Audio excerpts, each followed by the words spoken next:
Hey everybody, I am here with Eiren Cafall, and we are going to talk about one of the tarot cards in our spread. But Eiren is a writer about ecology and healing and kind of personal stories. It's a an essayist. So, Eiren, thanks for joining us. Hi, thanks for having me, Matt. Tell us what card you chose and why. I chose the Ace of Cups, which I'm looking at right now. I chose it for a bunch of reasons. First of all, it was a card that kept coming up for me early in working with your deck. So I kind of feel like I saw it a lot, and I saw it at some really significant moments for me as a writer, creative person, parent, person with an illness. And I think it always stood out for me because the legend that you have on the card is healing. And obviously, the Ace of Cups is so much about being a vessel for openness and growth and development and kind of emergence of new ideas and creativity and spirituality. So every time it came up, it felt like a hey, like a little tap on the window, like this is what you're supposed to be working on. So it felt really comforting and familiar every time I saw it, and it felt like something that, initially the artwork that was on it I didn't connect to because I thought hibiscus, like why am I looking at a hibiscus? I'm not a botany person by training at all. And so, I kind of like took me a minute to do the research and figure out, oh yeah, that's a swamp mallow. Like Yeah, yeah. that's a swamp plant. That's a swamp plant that was where you grew up and you just don't know what you're looking at. So for that reason too, I wanted to choose it because a lot of my writing is about water and wetlands and wetland ecology. And a big piece I researched a couple of years ago was about the sort of wetland ecology and geologic history of Chicago, which is where I'm based. So I have a lot of books on wetlands, a lot of thoughts and feelings about wetlands, kind of stacked up. So this was like, oh yeah, this is my card. That's so awesome. I want to just say about you. You'd mentioned that. What am I looking at this hibiscus for? And like, oh yeah, it's here. I had never heard of swamp mallow before I was 40 Yeah, years old. And I mean, yeah, that's, I grew up in probably in those swamps. I never probably even saw it. yeah, yeah. Uh, it could have been growing right next to me. And I just never really looked for those things until way later in life. And it's a weird thing to come to this late in life and realize just how much is happening there. Yeah, and like the layers of place. Like my mom was a geologist. She's actually a hydrogeologist. So when I was a kid was when she was getting her degree, and for a lot of her field work, she worked in swamp ecosystems, and we did all of this like leachate stuff that I was kind of like her field assistant when I was little. And so I have a really visceral response to swamp ecology and swamp ecosystems and wetlands, and like it goes way back since I was 10, and yet the botany of swamps and the botany of those ecosystems is just completely lost to me because I was learning about the geology or the natural history of it as opposed to the other stuff. So uh, It's all the swamps, like the kidneys of a ecosystem. It's really yeah, like Great Lakes. They talk about all the black swamp being the kidneys of that entire Great Lakes ecosystem, yeah, pure nutrients that are going to wind up being harmful later. It's a wild aspect of healing and being able to take in things like that and to heal. and I think it's interesting that you're bringing up the kidneys. I know you know my work a little bit, but like I have a genetic kidney disease that is in my family, and so um, I always wrote about water and water ecosystems, and I identify a lot with them. My father was a fisherman, like I grew up on trout streams. My mother was a hydrogeologist, so like I knew I had issues around water and thought about it a lot.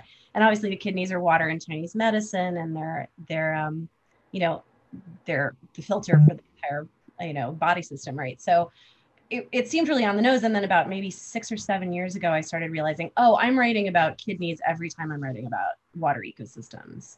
When I'm writing about an estuary or, a salt marsh or a swamp space, like I live on a swamp. Of course, I'm obsessed with this interaction between, what the filters of the world look like. That's so cool. That's Yeah. so. I want to ask about healing, just as a concept. What does that mean from your perspective? It's funny. I mean, I'm deep in a project that I've been working on for the last like 2.5 years, on uh, water ecology in two ecosystems on the East Coast, and sort of using those ecosystems as a way to talk about the genetic kidney disease in my family. And since I have a generational illness that goes back to my great grandfather, at least in documented history, and may go forward to my son, I think a lot about epigenetics, and I think a lot about generational memory, and I think about a lot about like what does it mean to live with a curable, not curable disease, an incurable disease that is treatable, and how do those treatments change generation to generation. So I'm kind of in the middle of that right now, because my great grandfather didn't make it to 40.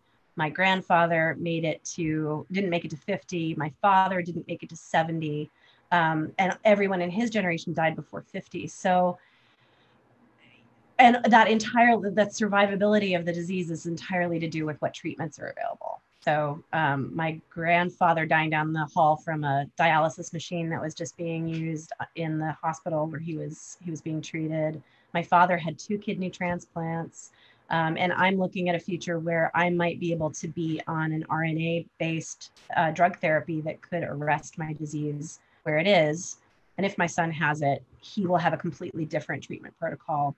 And it could completely change the trajectory of his life, my life, generations ahead. So there's that level of healing where it's like I work with a great doctor and I really believe in Western medicine.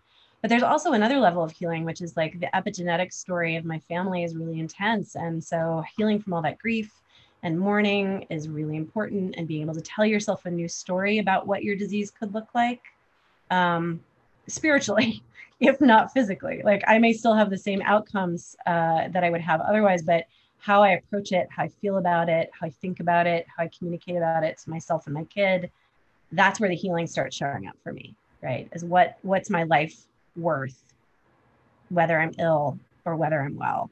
And how do I remove the question of healing from an ableist narrative that my story is only a good story if I don't get sick? Because chances are I'm going to get sick, and most of us are, right? So all my work sort of revolves around that. Like, what does it look like to heal an ecosystem? What does it look like to heal a body, a family story? And the project I'm working on now that the book on wetlands and water is kind of wrapping up, is about my great aunt who wrote a book about the indigenous Rocky Mountain practices of herbal healing, as a white woman, bohemian, coming in and kind of writing about that and thinking about it. And what does plant knowledge and non-Western knowledge give us in terms of healing practices and healing ideas? Man, that is going to be radical. I cannot to hear about this. It's so awesome. Well, the best part is I get to talk to people who are foragers and healers and witches. And, I have to thank you actually for the permission to sort of go in that direction in a lot of ways. Like when Martha Bain and Belt put out your book and your deck, I had only sort of been like tarot adjacent. Like I'd had other people read my tarot for years, but I'd never picked up a deck. I'd never owned a deck. And Martha gave me your deck for Christmas as a present. And I think coming to terms with the question of like witchiness and alternative spirituality, and how do you get messages, and how does that relate to being an ecologist? Like I get to think about that every day because I use your deck every morning. That's awesome. That's amazing.